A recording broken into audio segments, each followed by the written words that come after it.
بل دا هغه وظیفه ده چې پیغمبر مبارک خپلې نیازبینې لور ته ښودلی. د پیغمبر په ټولو لوڼو کې کشره لور حضرت فاطمه رضی الله تعالی عنها، او دا په حضور پاک ډېره زیاته ګرانه. دا اولاد ټول پلار ته ګرانې، مور ته ګرانې، لیکن دا بعضې اولاد نسبتا لږ زیات ګرانې. نو فاطمه په ټولو لورو کې حضور پاک ته زیاته ګرانه وه، کشره وه. چې مور یې وفات شو، دا د ماشومه پاتې شوې، نورې غټې وې، دا وړه پاتې شوې ده. د دې تربیت په خپله نبي کریم صلی الله علیه وسلم کړی، او منې چې دې له به کله کمیس جوړو نو پیغمبر مبارک به په خپلو وله پلیشتو برابر پلیشت. ما خفیت مشیتها عن مشیت رسول الله صلی الله علیه وسلم. د دې چال د حضور پاک د چال په شان دی. دا چې بتلو د شا نه به دې وکتل، دا به وی رسول الله مبارک روان دی، په داسې انداز بتله. او حدیث کې راځي چې رسول الله مبارک به داسې روز نه و چې دې کار به نه، داسې ورځ به نه. او نبی کریم صلی الله علیه وسلم فرمایي د فاطمه کې دا سیدة نساء اهل الجنه، د جنت د ښځو سردار ده. دا داسې د پیغمبر خوښه. او چې کله به دا راله رسول الله مبارک وګورئ، په مصنف د ابن ابي شیبه کې د آدابو په باب کې دا احادیث شته. نو حضور پاک ورته ځای نه پاڅېده، نو ځان ته به یې رانږدې کړه، قبلها، ښکل به یې کړه. او چې کله به رسول الله مبارک دې کره لاړ، دا به پاڅېدی مه پاڅې، او کله به پاڅېده نو ځان ته به یې رانږدې کړه، ښکل به یې کړه. غرمه م ورکړه حضور پاک ته دی. یو ځل د غرمې ورغی، حضرت علي رضی الله عنه کور کې نو وی ای نبنو عمې کې د تره زوی دې څه شو؟ د پلار د تره زوی خو خیر، د تره زوی ورته وي خاوند دې څه شو؟ وی ما سره یې جګړه وکړه، بار ما سره یې نن غرمې ارام ونه کړ، خیرالله. حضور پاک چې ورشي علي وګورئ کوم ځای دی. صحابي راغی، وی صاحب جومات کې د دیوال سوري ته پروت دی، اوده دی. د نبي علیه السلام ورغی، په خاورو پروت و، حضور پاک د خاورې وڅنډلې. قم ابا تراب، قم ابا تراب، ای خاور والا باسه. او بویه د حضرت فاطمه سره ولا جوړه وکړه، انتهایی خوښه وه د حضور پاک. فاطمه بضغه مني، زما د غوښې ټوکړه ده فاطمه. من احبه فقد احبني، که چا دې سره مینه وکړه ما سره مینه وکړه. من ابغضها فقد ابغضني، که چا دا خفه کړه زه خفه کړه. او بل حدیث کې راځي دې کې نه، بلکې چې چا پیغمبر خفه کړه الله یې خفه کړه، او چې چا الله خفه کړه نو الله به سزا ورکړي. سفر نه کې به حضور پاک راغی، کله به نیغ جومات ته لاړ، او د جومات نه پس یا مخکې دا به فاطمې کره راغله، بچې څنګه او مرض وفات کې چې دا حضور پاک لرانه نو ځان ته رانږدې کړه، پې ور پرېوته، غوږ یې ورته نږدې کړه. نو چې د اوچته شوه نو په ژړا شوه، نو بیا یې ځان ته رانږدې کړه. نو چې رانږدې یې کړه نو هغه د اوښکو خندا یې وکړه. عایشې بیبي ته تپوس وکړو، نه د پلار راز نه پاش کوم، نو د وفات نه پس یې تپوس وکړو. وی دا عجیبه کار و، هم یو وخت کې ژړا او هم خندا. ویا چې رانږدې یې کړم، راته یې وفرمایل چې بچې دې بیمارۍ کې زه درنه روان یم، صبر وکړئ، صبر وکړئ، چغې به نه وې، فریاد به نه کړې. ما له ژړا راله د پلار په جدایۍ. بیا رانږدې کړم، وی بچې زما په خاندان کې د ټولو نه مخکې به ته ما پسې راځې، او ته به د جنت د ښځو سردار یې. نو ما وخندل، خوشحاله شو. او کله چې رسول الله مبارک وفات شو، بیا څونه تړمنه ده. صبت علی مصائب لو انها صبت على الايام سرنا لياليها. وی داسې مصیبتونه را باندې را پرېوتل که دا په دې اروزو ورپرېوځي دا د اروزو شکل به بدل شي دا اروزې به شپې شي 20 کاله عمر کې وفات شو لږ د پاسه یو څو میاشتې د پاسه 20 سال عمر کې دا غریبه له دنیا نه لاړه او دړمنه لاړه د پلار پسې د حضور پاک پسې حضرت انس وایي چې رسول الله مبارک هم دفن که خاورې مې واچولې چارې بیلچې مې په اوږه وې او را روان و درته لاره کې ولاړه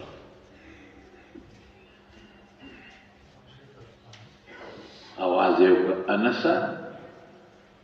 ړم یخ شو انسه ړم خوشحاله شو چې د الله په رسول مو خاورې ور واړولې دومره دړمنه وه د الله رسول دی د حضرت فاطمې پلار دی بل شام پلار دی شلو کالو عمر ړم خوشحاله شو ړم یخ شو زما په پلار د پاسه هم خاورې واړولې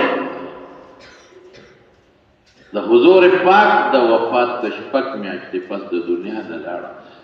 6 میاشتې دا د کوره پاتې لرم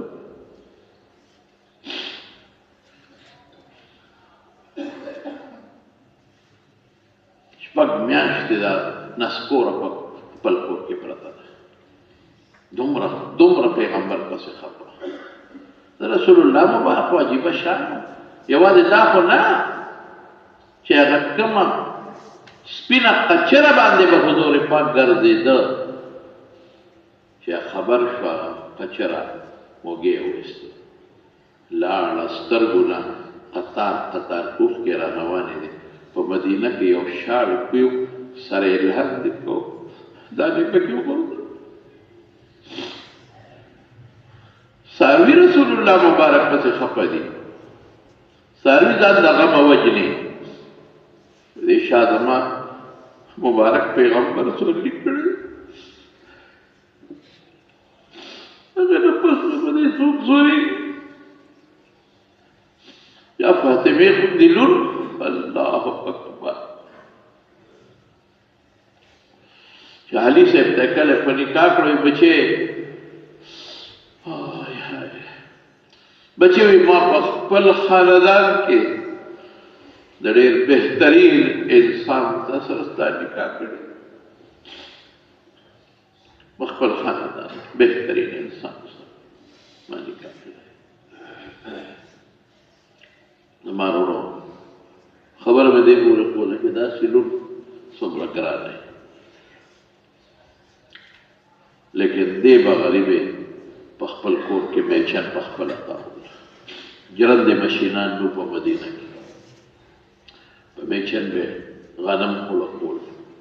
میچن تاول تاسو ته پته نشته بچې د مشرانو ما خپله هسې کله یو ځل نیم میچن له چکر ورکړی دی مې اورېږه ګورم مونږ به د کلو کې به د کورونو کې به بعضې خلکو میچنې تاوله مې اورېږه ګورم په خدای سخت شی لالا سخت وکړ هغې کې به دغه به دا څه ورته ویل کېږي هغې کې به هغه لرګي او پل به د کاڼي او به چې تاوه په غنمو غرار به یې کو سخت به او سخت دا مټې به د دې ښځو غریبانانو دا به غوټې شوې دا زموږ د ښځو کړي دي میچن به یې خپله تاوله اس ته به یې ګیا په خپله اچوله یو سرمن و یو سرمن ساروي دروازې به پې اس ته ګیا چوله د شپې به پې ښه د خاوند اوده کېدل دا ژوند تېر کړی دی نو علي ورته وایي فاطمې وی بابا له دې غلامان راغلي ته لاړه شئ او غلام ته وغواړه چې د سره لږه اسانتیا پیدا شي چې دا راغله حضور پاک کورونو چې رسول الله مبارک راغی ام المؤمنین ورته وی فاطمه راغلې و زر ورکړه لاړ حضرت علی وی زه او فاطمه هم لاستو دې کې حضور پاک راغی مونږ پاسېدو یې مه پاسې کېناست خپې مبارکې وغځولې وی دا پیدا پنجه زما خېټې سره وجنګېده. بچې څنګه راغلی دونه حیا وه چې غږ یې نه کوم. فاطمې بچې څه له راغلی حیا. حضرت علي ورته وایي د الله رسول دا ما درلېږلی وه دا په خپله میچن تاوی لاسو کې غوټې پیدا شوي غوټې دا په خپله میچن تاوی ګران کار دی دا اس ته ګیا په خپله اچوي یو سرمند منکره د ورځې پې اس ته ګیا چې د شپې پې دواړو ویده کېږو اوبکې په سرمنو تاسو خوب موږ په تولی خوب نه راځي موږ په خوبونو خوب نه راځي اعلی خوب ګورو دا کمزورې دی نه ښه خوب ګورو د الله د دې نعمتونو قیامت پر ورځ به موږ څه جواب ورکړو وروڼو موږ له الله څه رانه کړل موږ ډېر ناشکره یو موږ د الله ډېر ناشکره یو موږ له الله په ژمي کې ګرمې اوبه راکړې هیټرې راکړې په اوړي کې سیګار پکې راکړل هر څه خدای راکړل الله موږ ستا شکر ادا نه کړو موږ له شکرې طاقت راکړه الله موږ له شکرې طاقت نو ما ورته وی چې بچې فاطمې لاړه شه حضور پاک له غلامان راغلي کې او غلامې درکړه چې تاسو سره کار کوي لکه صراحت بدل باندې د دواړو جهان مبارک پیغمبر د انصاف نور د انصاف سپو میں حضور پاک مبارک خپل نیاز ویلي لور ته وایي بچې د بدر یتیمانان ډېر محتاج دي نو موږ چې راوړو خپلو بچو لرو یتیم دې غرق شي او غریب تباه دی خو چې زما خېټه مړی شي زما بچي مړی دومره نیاز مینه بچې د بدر یتیمانان ډېر محتاج دي چې پلاران یې په جهاد کې شهیدان دي امر احمد ویله تا ته یو شی ښیم چې د مرګي نه ډېر بهتر دی چې کله سملې بچې درې دېرش کرته سبحان الله وایه درې دېرش کرته الحمدلله وایه او څلور دېرش کرته الله اکبر وایه دا د مرګي او د وینځ او د غلام نه ډېر بهتر د حضور پاک څونه انصاف او څومره دومره نیازبینه لور کشره لور عمر نه کمه لور په کار دا وه چې ورکړې قرآن کې ورته الله ویلي واعلموا انما غنمتم من شيء فان لله خمسه وللرسول ولذي القربى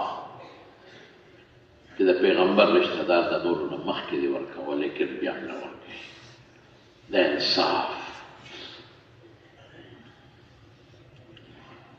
دا کلمات یو نو چې خپلې نیازبینې لور ته محمد مصطفی صلی الله علیه وسلم کوم څیزونه ښیي خو فایده به یې پکې دې د تسبیح فاطمې وایي دا پکې پراته دي په سبحان الله وبحمده سبحان الله العظیم کې دا پراته دي سبحان الله پکې راغی او الحمدلله وبحمده کې پروت یو معنی او الله اکبر فالعظیم کې پروت دی العظیم چې کوم معنا ورکوي دا د الله اکبر معنا ده نو ګوره تسبیح فاطمې پکې راغلی دریم تسبیح الملائکه پاسمان کې فرشتي چې کوم تسبیح وایي سبحان الله الحمدلله فرشتو ته پته ده چې کوم شی د الله ډېر خوښ دی تسبیح الملائکه مشو او زمانو یو بل درته ووایي دا شیطان چې دی که نه حدیث کې راځي الشیطان جاسم على قلب ابن آدم شیطان د بني آدم په زړه ګونټې ماتې کړي دي نه اذا غفل وسوسه چې کله دا بني آدم د خدای نه غافل شي دا شیطان ورته وسوسې چې د ګناه وإذا ذکر الله خنسا او چې کله دا انسان د الله ذکر شروع کی نو دا شیطان بیا پټیږي تختی دا د الله ذکر شو سبحان الله سبحان الله العظیم وبحمده د خدای ذکر شو نو بله فایده دا ده چې شیطان به تختی چې دا وې نو شیطان چې کوم خلطم ستا په زړه ښخ کړی دی هغه به تختی دی بله فایده شو او زما ورو بله فایده یې څه ده